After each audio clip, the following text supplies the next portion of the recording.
Welcome to the State of Accessibility podcast from Vispero. I'm David Sloan, Chief Accessibility Officer.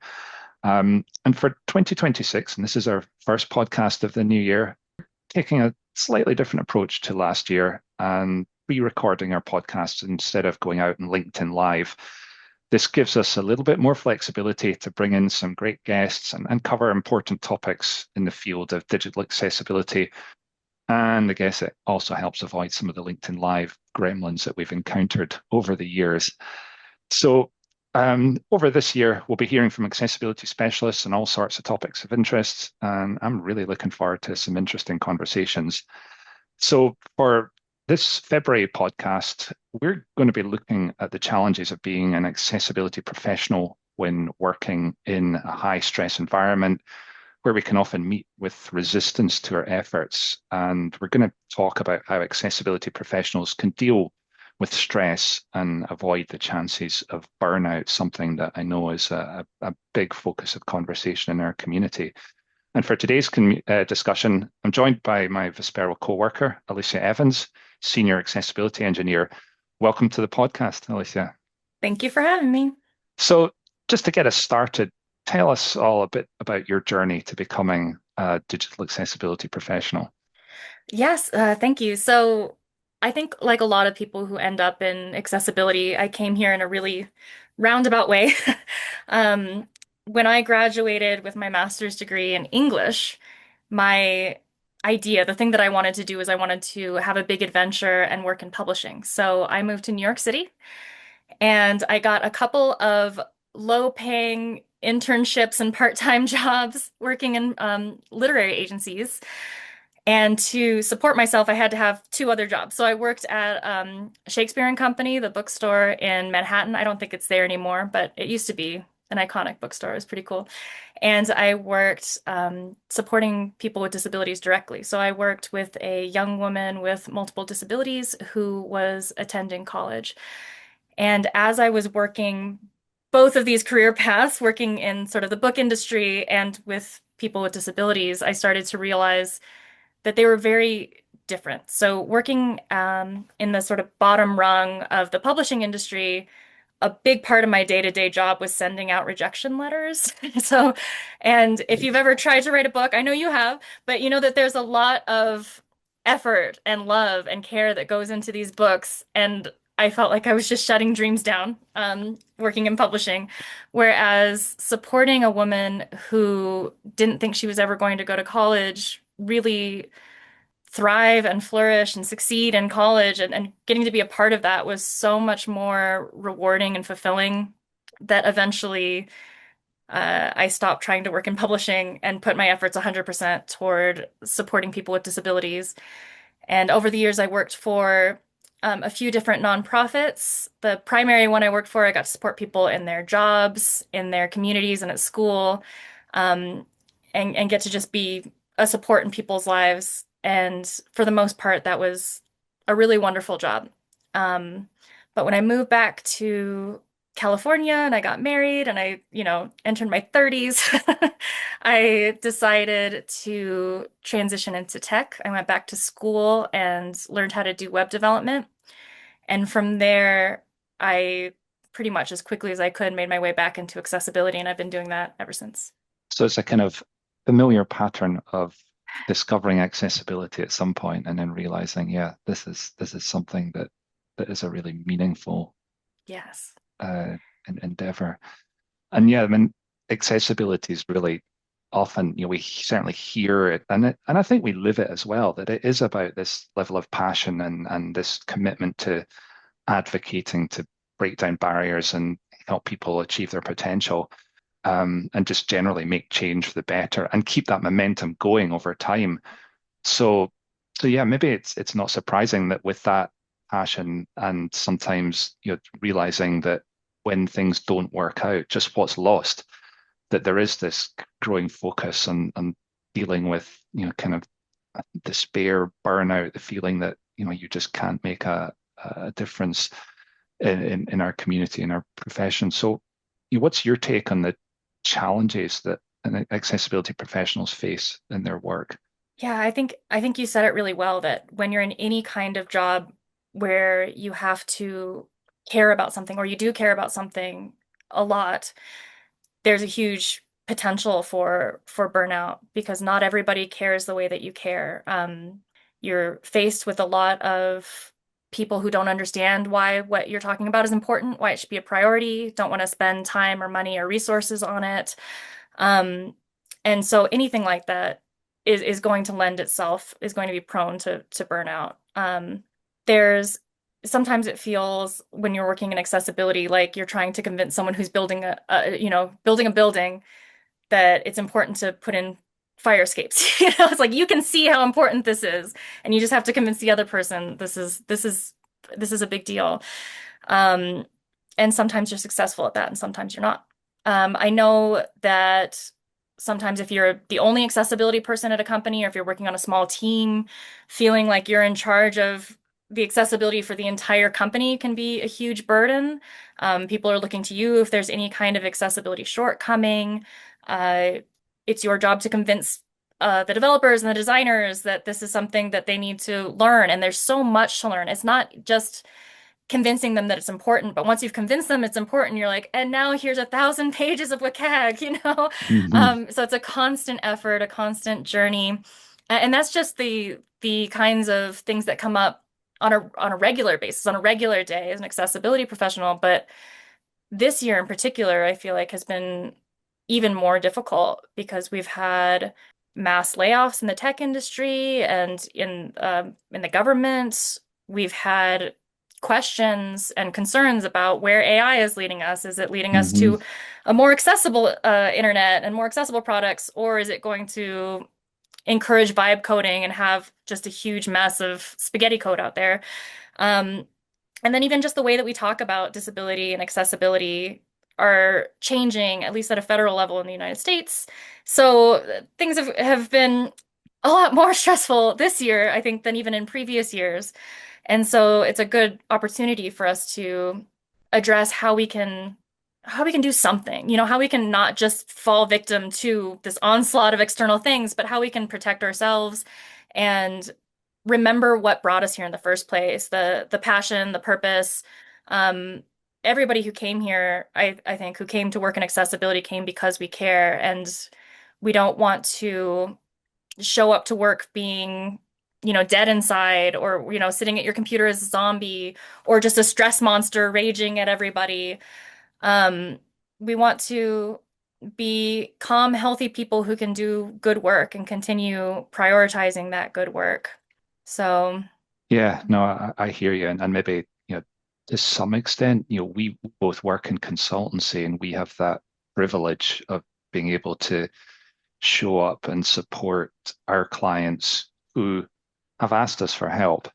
And so at least there's some level of positive relationship there. And I can, appreciate that compared to being that single subject matter expert that's trying to push, move the needle to some point.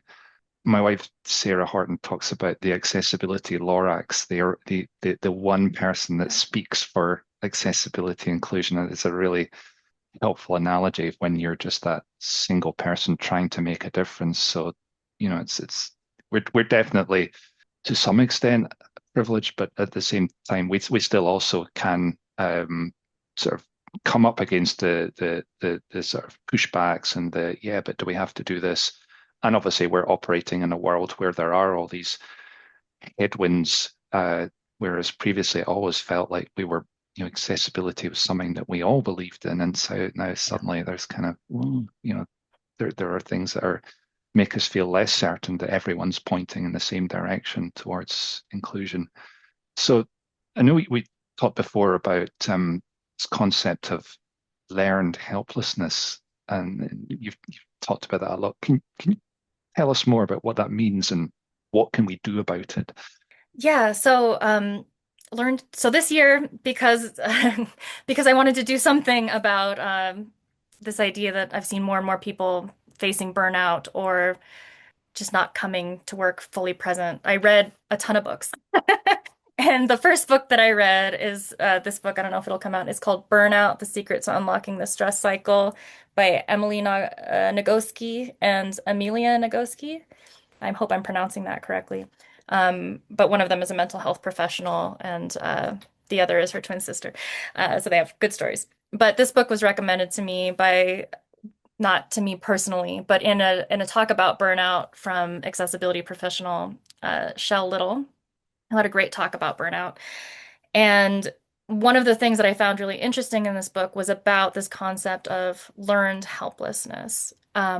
So when we're looking at the state of accessibility in the world, when we're looking at the WebA million reports for the past 10 years and trying to see, are we getting any better? Are we getting any better?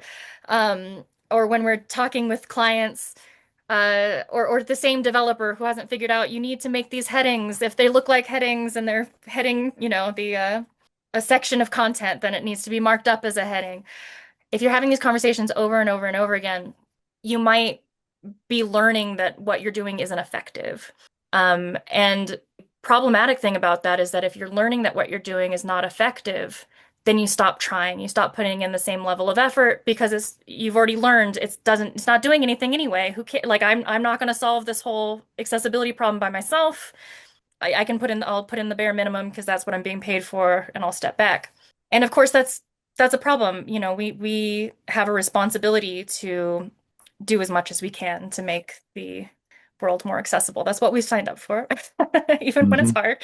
Um, but so okay, so the example that she gives in this book, which is really amazing, has to do with an experiment that was done with rats, with lab rats. And if you're a person who loves animals the way that I do, I apologize in advance. I'm going to talk about this experiment because it was such a good example. So it was an experiment where you take two rats. There's probably two groups of rats, but in our case, we'll talk about two rats. And because there are two of them, we're going to name them Thelma and Louise because that's a name.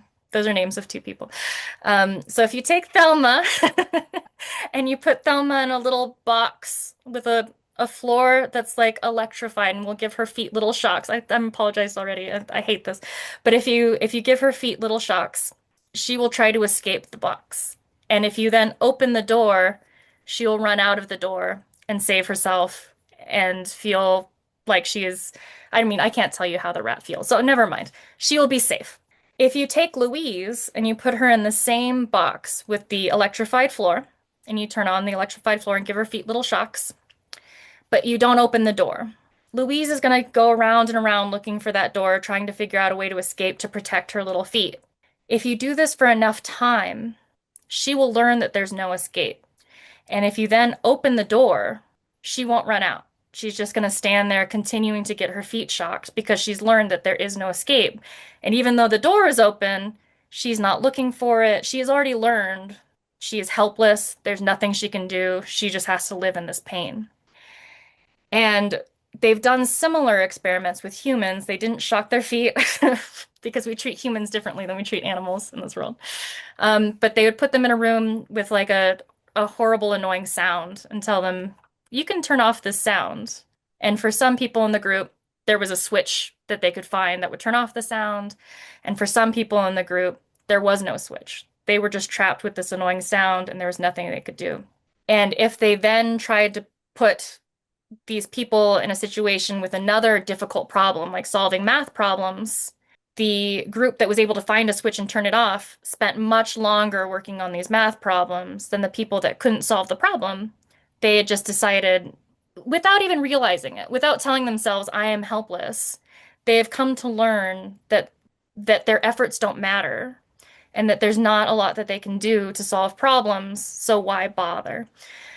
And so you can see, or hopefully you can see that when you're dealing with these huge problems that we're facing with accessibility, where Alicia Evans, am not going to solve this all by myself, um, you can start to learn that you're helpless. And so then if you're faced with a new developer who hasn't learned that their headings need to be marked up as headings, you might not give it as much of your attention and your effort. You might say, okay, these need to be headings and not try to teach them and not try to be involved and just do sort of the bare minimum to get the problem off of your plate. But you're not engaged, you're not active, and you're not really doing as much as you would have done before you'd learned this helplessness. Mm.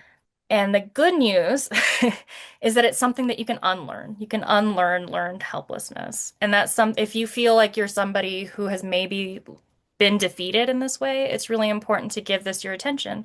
Um, so the best way to unlearn your helplessness is to have a win. Do something that you know that you can do and achieve it, and reteach yourself, no, there are things that I can do.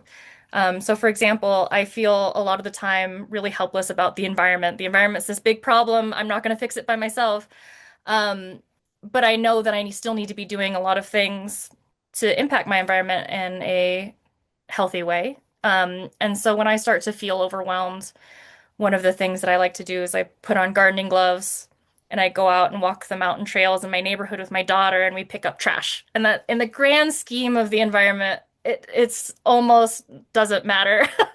But in terms of, birds aren't going to be choking on this garbage. People are going to enjoy walking out in their neighborhood and in the mountains, and maybe they'll value nature more. These like little things that you can do um, to really remind yourself that you can achieve something, that you can have success in things, and that what you do matters um, Mm, is really important. So for the person who, let's say for the developer who's not learning headings, or if you have that problem all the time, maybe you write up some documentation about headings and you link it every time you see a pull request with that same problem. Maybe you don't even need to write it. Maybe you can just, we have one. David Swallow wrote Heading Off Confusion for our blog, our Vispero blog a few years ago. And that one's great. It's humorous. Throw that in your Slack channel or whatever teams at work and have people read it, encourage them to read it. Um, there are lots of things that we can do that can have success and retrain your mind to not feel like you're constantly in a state of hopelessness. mm. And I love that approach. It's kind of it's both sides of the work-life balance. That kind of it's like finding out where the doors are in the rat Yeah. experiment, that there is a door there and it's always open somewhere. And I know we're going to talk a little bit more about the self and what you can do as an individual to stay healthy and stop work from affecting how you are and what you believe in terms of your work. But I guess, thinking it's probably a whole other podcast thinking about those little accessibility wins, and maybe we'll just sort of Yeah. mention one or two. But that whole accessibility, we've come a long way. We have a long, long way to go. Um, Yeah. Paraphrasing MLK, I think. So uh, no, celebrating where we've come from and the wins that we've made, while also saying there's more work to do. It shows that we're being effective. There's also it's not like we've done all the work and there's more to do. So accessibility, maturity, and the fact that we're on this road and we're helping others be successful. In there's loads of doors that we should be able Yeah. to identify. So yeah, you've been thinking a lot, and you sort of alluded to some of the things that you do to try and manage stress and keep healthy. Do you have a kind of structured approach to that, or is it more just you found something that you like to do outside of work? There must be more to it than that. Yeah. I mean, there's so much that can go into it. It's a huge field of study how to manage stress. But again, in this book and in other books that I've read, there's another one called Trauma Stewardship that I read when I was supporting people with disabilities directly, that talks about how stress is an evolution. It's an evolutionary response. Like we need stress for survival. So if there's some sort of risk, if there's a predator, or if there's a rock slide, or some risk to your health and safety, your body is reacting to it. It's getting you ready to do what you need to do to survive. It's providing you with adrenaline in case you need to run really fast to get away, or climb a tree, or make yourself big and yell at a bear. Or I don't yell at bears. I don't really know what to do if you see a bear. But but your body is getting you ready to respond to a threat when you have stress. The stress response is important. The problem is in our modern world where we're sitting in front of computers, we're not really running away from those stressors. There's nothing that's signaling to our body that we're now safe. So when Mm, you are running away from, let's use rock slide because it's less scary. If you're running away from a rock slide and then you stop running, your heart's beating really fast, you're breathing heavily, but your body has signaled to your brain, we're safe now. We've escaped the risk and now we can relax. In terms of, meeting a deadline at work or coming up with a presentation, or dealing with a coworker who doesn't like you or whatever stress you're encountering at work, your body doesn't have a signal that the stress is over and that they should drop those levels of cortisol and adrenaline and whatever else. So, and then it compounds. It's not like you're done with this stress and now you have no more stress. You've got this stressor followed by another, and then you just, can get really tense. And stay tense, and you bring that into your life, go talk to your kids while you're stressed and um, all of those other things. So this book, again, had a lot of techniques for how to combat that. The clearest one was exercise. That was the one with the most evidence supporting it. Um, when you are running, you're sort of simulating that getting away from the threat, and your body is able to see, okay, I don't need to be stressed right now. And I want to talk about that more, but first of all, I know that you run. So do you yes, notice a difference between days when you can run and then days when you're like snowed in? For example, I'm snowed in right now. When you're snowed in, you can't get outside and you can't have that same experience? definitely. Yeah. I try and run at least 3 times a week, and I have a time blocked off in my work calendar. Don't tell anyone. Which I guard, and I can Yeah. justify it. It helps me stay physically and mentally healthy if I can get out. And if for whatever reason I can't get out, whether it might be it's really icy or raining, or my schedule's upside down because there's a work deadline that I can't push back, um, then I do miss it. I miss the chance to exercise, and it definitely affects me in a negative way. So I try as much as possible to find time, and even if it's getting out earlier than normal, then I'll do that. And the thing about exercise is that sometimes I'll go for a run and I just don't think about anything. And it's great. I just switched off. I've got no idea. I spent 45 minutes, an hour running, and I was just out in the world and I didn't think about anything. In other cases, I'm coming up with ideas, Yeah. and which so it can be mentally restorative and kind of stimulating ideas again. So it's weird, and I never predict if a run's going to be one where I'm just switching off and enjoying it, or if I'm actually thinking creatively. But the crucial thing for me is kind of going out and going slowly enough that I'm always enjoying it, or at least not physically struggling, because that's going to Yeah. be counterproductive. I learned a long time ago that it's better to run slow and far than fast and short. If that's the only choice you have. So for me, exercise is great. And then there's this whole community layer to it, like apps like Strava, where you can build a community and connect with others. But yeah, that's again a whole other conversation. But for me, it's a really important part of my week. Yeah. I wish that I had that.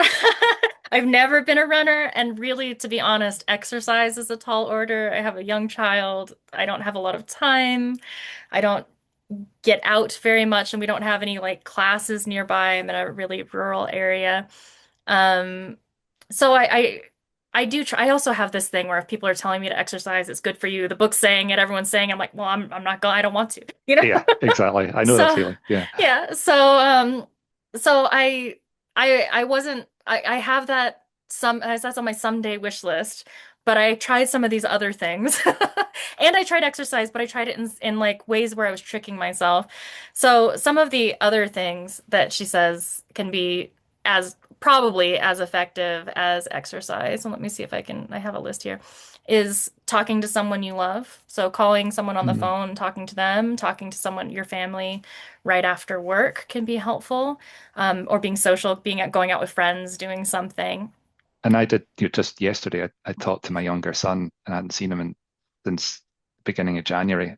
Talked to him for 40 minutes at the end of the day and it was brilliant. Yeah. It was very uplifting. It was lovely. Yeah, and I talked to my brother yesterday and I was like, this is great. Why don't I do this more? Yeah. Being creative. So if you're someone who has a hobby or if you like to draw or if just want to do something creative, that it triggers different parts of your brain. It relaxes you and tells you to stop being a stress monster. Um, Giving someone a 20-second hug feels like the longest hug in the world. But it's very, very nice. Mm. Singing or shouting, and then practicing different breathing techniques.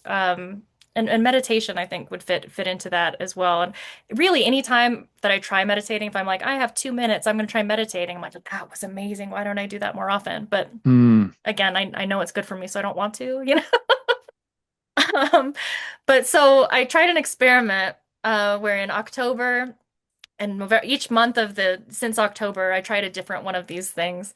And so for October, since it was Halloween, every time I came downstairs, instead of sitting on the couch and scrolling on my phone and feeling fussy, which is what I've been doing, which is really incredible now that I'm thinking back to it.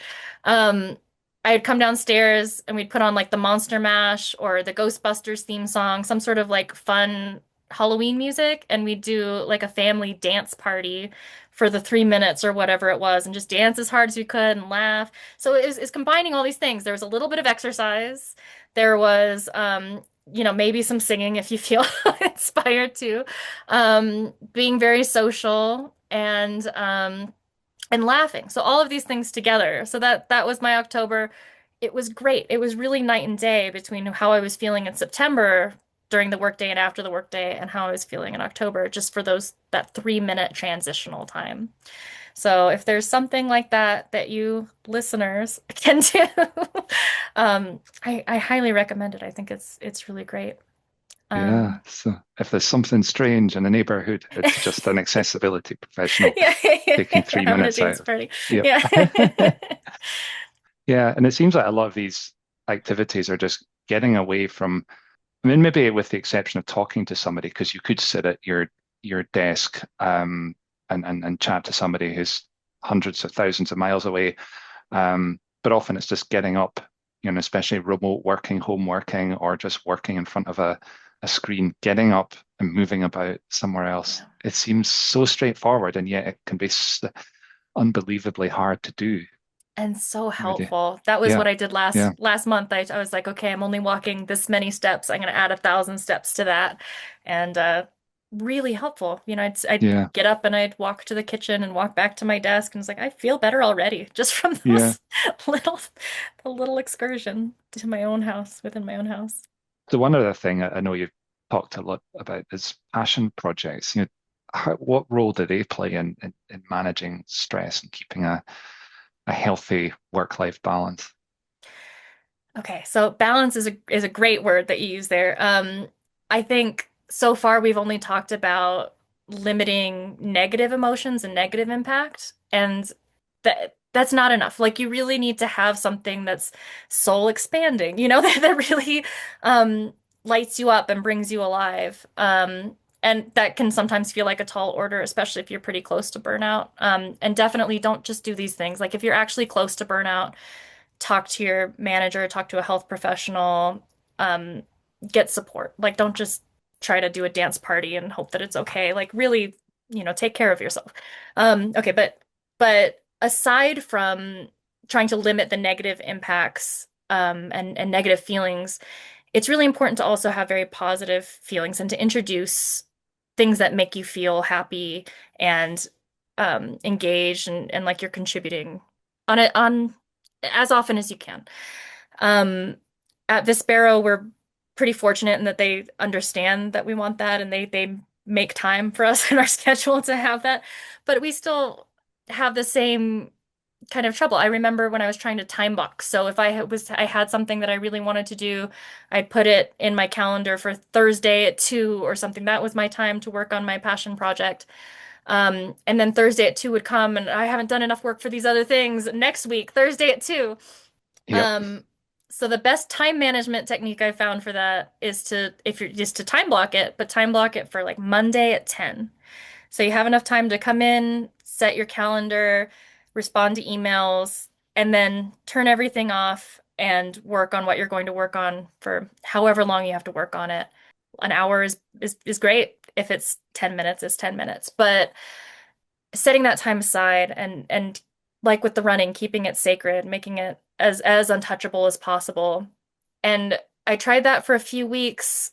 And again, it was kind of incredible how well it worked because every Monday morning I was getting excited to go to work because I had my cool project I could work on. And then Mm, Tuesday, Wednesday, Thursday, I was thinking about what am I going to do next Monday and like writing notes and getting excited about it. And so even these little things really elevate your mood and make you feel more if you're engaged for a little bit on Monday morning, you continue to be engaged throughout the week, even if it's for different things. Um, and finding your passion projects, it, that's just, what you have to figure out what makes you happy and work. I know that for me, mentorship is a big one. You can't hmm really schedule mentorship very well, but other things along those lines. I like writing articles. I like teaching and doing trainings and things like that. But preparing for those things, coming up with code examples, that really makes me excited. I've talked to a lot of people who don't have that kind of privilege, don't have the ability to set aside an hour, but doing something I think is really important. If you say, I have had tr the same problems every day of the week with every project I work on, I'm going to set aside 10 minutes each week to try to work out a new process that we can follow as a team, or to try to make this code example, or to, uh, code this bookmarklet that will help our team do these things more effectively. Um, so that it's really you're bringing the best of yourself and you're engaging with these parts of yourself that you love, um, and making things incrementally better, even if you have hmm problems. And if you don't even have time for that, then I would say just thank people for the things that they're doing. Like if someone on your team did a great job, or if someone's always really supportive of you, or if a client really put in the extra effort for something. I know there's a lot of science around gratitude, ex gratitude journaling and all these things. Gratitude journaling didn't work for me so well, but actually expressing that gratitude does a lot of things. It helps you with that actual gratitude, the expression of gratitude. Um, it helps the other person feel supported and acknowledged, and it helps you build relationships with other people. So something that can take you 2 minutes, thanking a colleague, can still add um, a lot of joy to your life and uh, a lot of good things to your life. Absolutely. Yeah, that sounds like a great way, where people, it's back to where we started with passionate about accessibility, sometimes channeling that passion into a way that's not harmful but is really focused on doing something positive. And even if it's just for you, achieving it, Yeah, then that can help. So yeah, yeah, and as we come to the end of this conversation, the importance of gratitude and the positive feeling of being thankful. I think we want to thank everyone who in our communities shared their personal experiences of dealing with burnout. I mean, it's tough out there. It's challenging with all of the layoffs and the other contributing factors we talked about already. So, we're very grateful to everyone who's shared their experiences and approaches to dealing them. And thank you to you, Alicia, for giving up your time to chat with me today. It's something that's really important to focus on, and we all need to continue to be kind to each other and give each other space, help each other move forward, and give ourselves time to step back when we need to. So thank you for joining us. thank you So so much. so now you know the state of accessibility. I'm David Sloan, thanking Alicia Evans and reminding you all that the state of accessibility is always changing. So please help us affect change. Thank you.